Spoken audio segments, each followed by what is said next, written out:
राम राम किसान भाइयों, मैं नितिन फिर से हाजिर हूँ आपके अपने चैनल नितिन देओल में।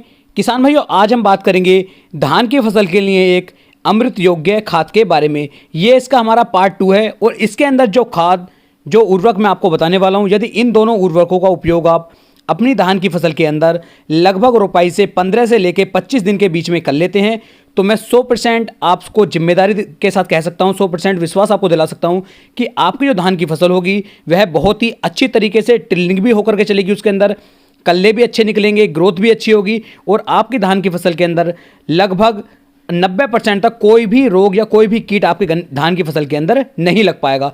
तो आप इन दोनों उर्वरकों का एक साथ उपयोग करें और 100% आपको बहुत अच्छे रिजल्ट देखने को मिलेंगे। आज की वीडियो में हमने 5 कमेंट लिए हैं और ये पांचों कमेंट ऐसे हैं, यदि इन कमेंटों को आप देखते हैं तो ये आपके लिए भी बहुत ही फायदेमंद होंगे। आप सभी भी कमेंट कर सकते हैं और जो कमेंट लगभग सभी किसान भाइयों के लिए उपयोगी होगा उस कमेंट को अगली वीडियो में लिया जाएगा और लाइव आपका नाम भी उसके अंदर बताया जाएगा। तो पहला कमेंट है कुलविंदर सिंह जी का। ये कह रहे हैं पहली यूरिया कितने दिन के बाद डालनी चाहिए। तो कुलविंदर सिंह जी, धान की रोपाई के लगभग 25 दिन के अंदर अंदर आपको पहली यूरिया दे देनी चाहिए। दूसरा कमेंट है भगवत पाल जी का। ये कह रहे हैं यूरिया की मात्रा ज़्यादा लग रही है, ज़्यादा यूरिया डालने से पौधा ज़्यादा लंबा हो जाता है, फिर अनाज निकलने के बाद हवा की वजह से धान को पौधा नीचे गिर जाता है। तो भगवत पाल जी, मैं आपको बताना चाहूँगा, धान की फसल के लिए आप 25 से लेके 30 किलोग्राम प्रति एकड़ के हिसाब से यदि इसकी डोज देते हैं तो ये डोज ज़्यादा नहीं होती है। ये डोज एक नॉर्मल डोज है, क्योंकि मैं इसके अंदर आपको ज़्यादा यूरिया नहीं डलवाऊंगा। अगला कमेंट है हमारा सवेंद्र कुमार जी का। ये कह रहे हैं सर, हमने रोपाई के समय कोई खाद नहीं दिया है, अब क्या डालें। तो सवेंद्र कुमार जी, यदि अभी तक आपने अपनी धान की फसल के अंदर कोई भी खाद का उपयोग नहीं किया है तो जो खाद मैं आज आपको बताने वाला हूं, इन दोनों को आप उपयोग कर दीजिए। आपको फिर बाद में कोई खाद डालने की आवश्यकता नहीं पड़ेगी लगभग अगले 1 महीने तक।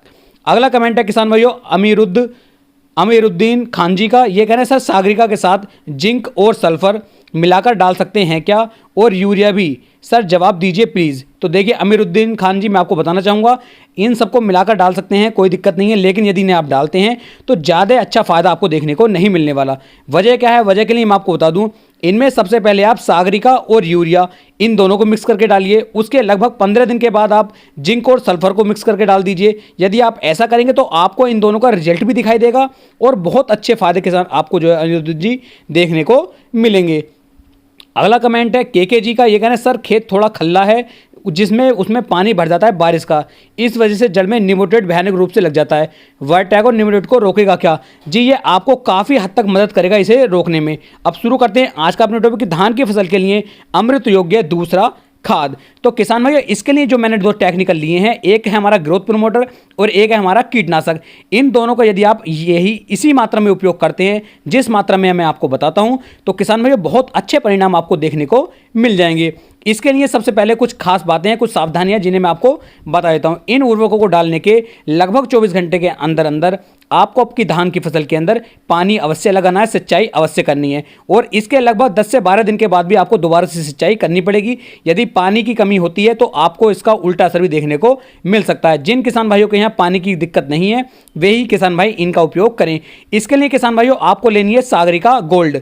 सागरिका गोल्ड जो है, इसके अंदर 60 ऐसे पोषक तत्व डाले गए हैं जो बहुत ही अच्छी तरीके से आपकी धान की फसल की ग्रोथ, टिल्डिंग और चमक बनाने में मदद करेंगे।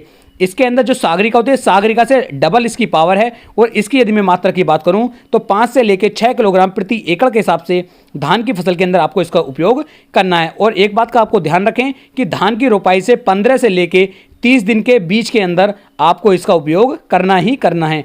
अब बात करते हैं दूसरे की। तो दूसरा आपको लेना है रिजेंट अल्ट्रा।